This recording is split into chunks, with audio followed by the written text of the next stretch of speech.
Ellington Colliery stands on the edge of the North Sea. Its workings are connected underground with its neighbour in Northumberland, Linemouth.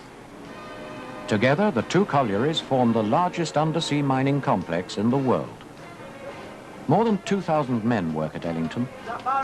To them, going down a mine under the sea is no different from going down any other mine.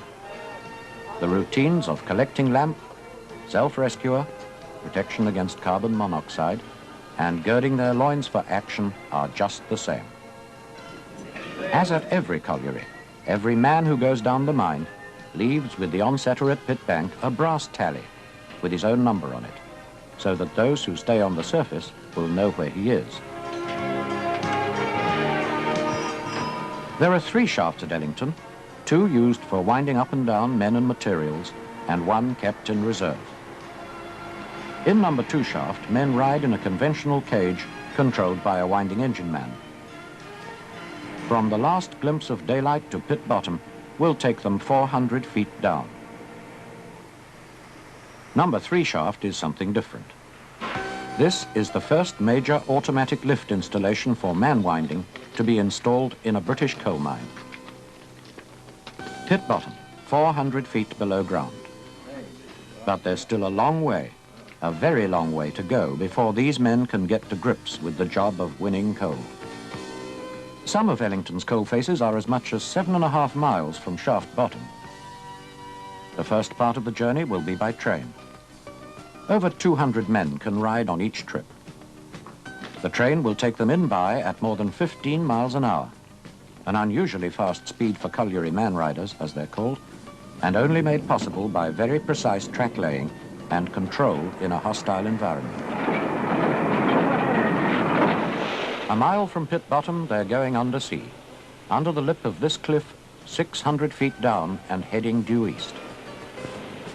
Now they're under the horizon, under the North Sea, 3 miles out.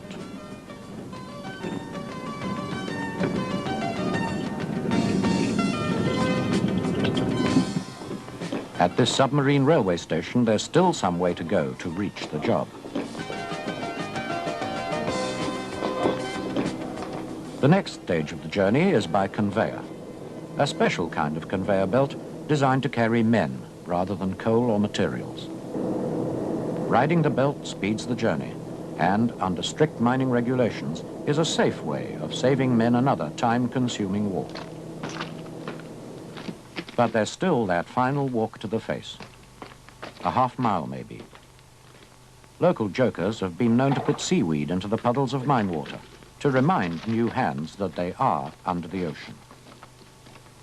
The last lap now, under the lip and onto the face. We're going into the lowest coal seam being worked at Ellington, the brass thill.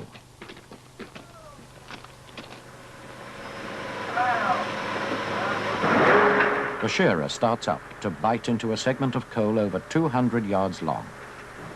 This is Longwall mining, pioneered in Britain.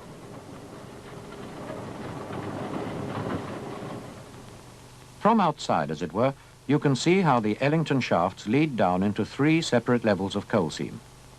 The brass thill is at the bottom. We're back on K6's Longwall face. Just one face among many, costing £1.5 million to equip. In Longwall mining, 2 roadways are driven into the coal, one to bring in fresh air, the other to exhaust stale air. Between the roadways, the coal face is developed. A strip of coal is taken off by the power loader each time it moves along the face. This is called total extraction. The red line shows a depth of 100 yards from surface or seabed. Any coal above this level can't be mined by Longwall, because if all the coal were taken out, there'd be nothing left to support the strata above. So, in the upper coal seam, we use a different mining technique, the older method known as room and pillar. Here's the reason for the name. Roadways are driven into the coal at right angles until eventually a checkerboard pattern is built up. The black areas are pillars of coal which will be left unmined to support the ground above. This is an American continuous miner, because this room and pillar method is far more common in the United States. This new continuous miner, the only one in use in Britain, loads coal onto its built-in conveyor, and thence into a shuttle car.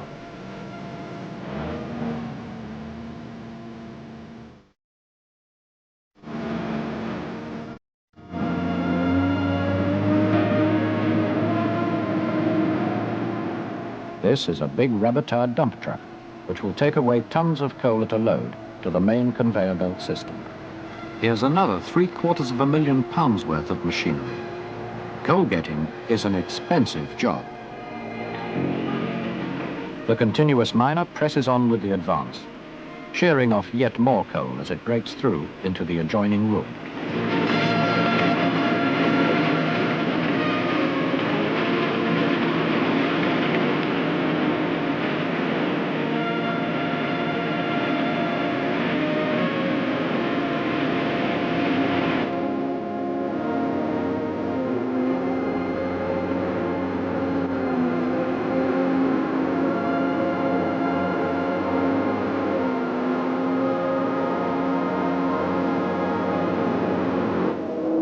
Once on the main belt, all Ellington's coal goes straight to the surface at neighbouring Linemouth.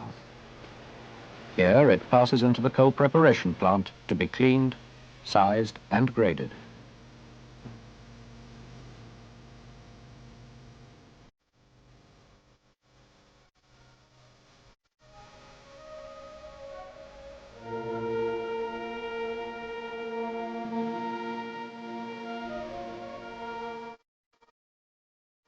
Most of the output from both mines goes directly to the adjacent generating station, which powers Britain's biggest aluminium plant.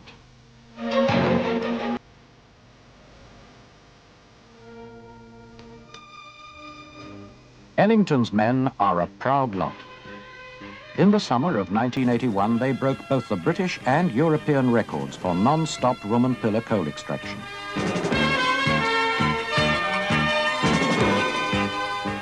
They also smashed their own daily and weekly output records.